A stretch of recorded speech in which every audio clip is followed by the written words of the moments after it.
Hey gang, it's your buddy Platt. Today we're continuing on our wine series. We're actually today going to wrap up the fortified wine section by talking about Marsala. Marsala is a fortified wine produced in the area around the city of Marsala on the island of Sicily, which is part of Italy.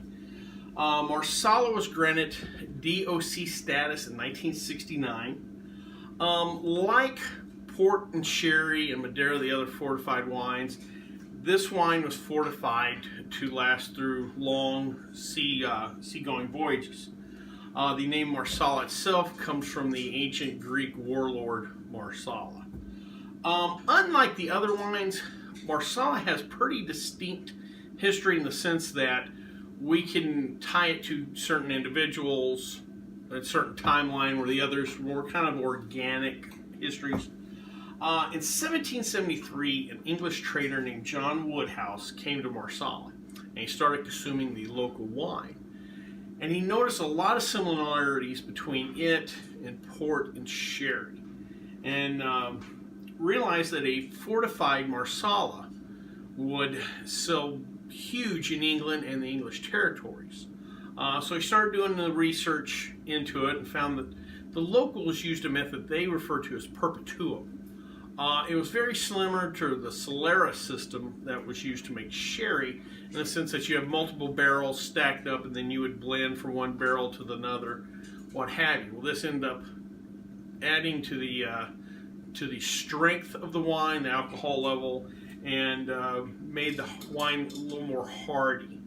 And so he decided that he wanted to get into this business and really ramp it up. So he comes back to the island around 1796 and begins mass production of Marsala and shipping this throughout the English colonies.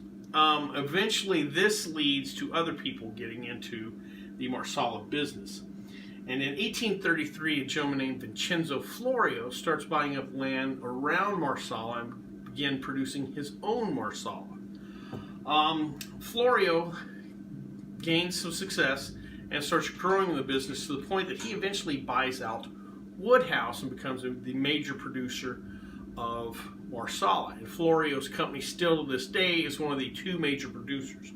Florio and Pellegrino are the two major Marsala producers in the world today.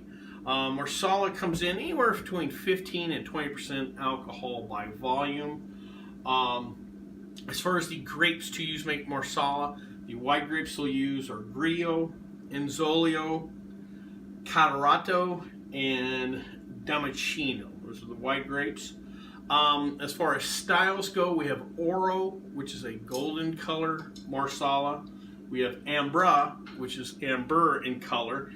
And part of that color comes from a sweetener they'll add to a wine called Mastocado. We also have Rubino style Marsala. Rubino is ruby in color. That red color comes from a couple of red grapes. We have Pericone and Nero di Avola. Those are the two red grapes to make the Rubino style Marsalas. As far as age designation or quality designation, we have Fine, which is aged minimum 1 year. We have Superior, aged 2 years. Superior Reserva, aged 4 years.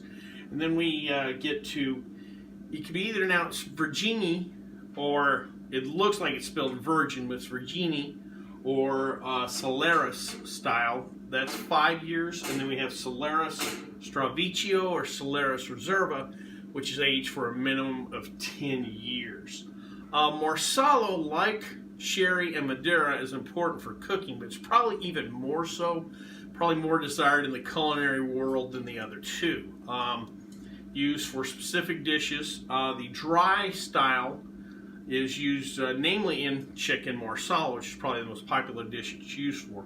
Sweet style Marsalas can be used for different desserts, including tiramisu. The particular one we're going to try today is Florio Fine Marsala. It's sweet amber Dolce. So we know that's a fine, so we know it's been aged at least 1 year.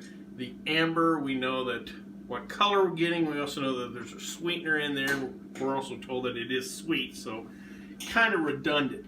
This particular wine has been aged 18 months in Slovenian oak. So we've heard of American oak and French oak, and now we're going with Slovenian oak. So let's give her a try.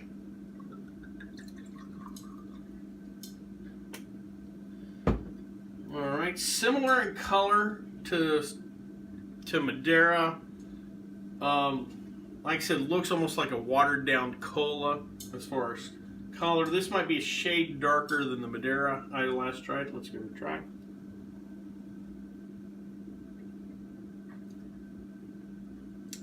That is sweet. I'm going to say sweeter than the Madeira, sweeter than the sherry, comparable to the port as far as sweet level. Your punches that front of that tongue. Not a lot of complexity. I do see where this would go great in different forms of desserts, or even something like drizzling this on an ice cream or something like that.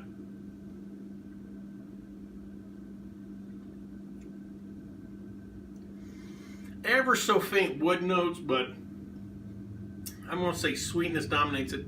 A little more viscosity than the Madeira. This is probably something well, all these fortified wines you're going to sip, but I'm going to say due to the sweetness and viscosity, this one's probably going to get savored a little bit slower than some of the others. Well, I hope you liked this video. If you did, please subscribe down below. Also, please like the videos because it lets YouTube know we're putting out good content. If you have any questions, comments, concerns, please leave them in the comment section, or you can always contact me on the Twitter page. Till next time, bottoms up.